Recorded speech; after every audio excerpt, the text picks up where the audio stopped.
চলছে ইয়ংটেন ব্রাদার্স ক্লাবের সিনিয়র এবং জুনিয়রদের মধ্যে দড়ি টানাটানি প্রতিযোগিতা। দেখা যাক কি হয়, একবার সিনিয়রদের দিকে একবার জুনিয়রদের দিকে, শেষ পর্যন্ত কারা জিতে। শক্তির লড়াই চলছে সিনিয়র এবং জুনিয়র। আপনারা দেখছেন অনেক দর্শক আজকে এই ক্রীড়া প্রতিযোগিতার আমরা দেখতে পাচ্ছি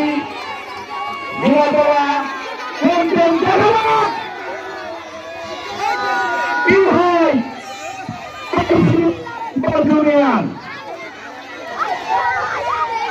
শক্তি সিনিয়র অনেকটা এগিয়ে যাচ্ছে এবং শেষ পর্যন্ত সিনিয়র শেষ পর্যন্ত সিনিয়র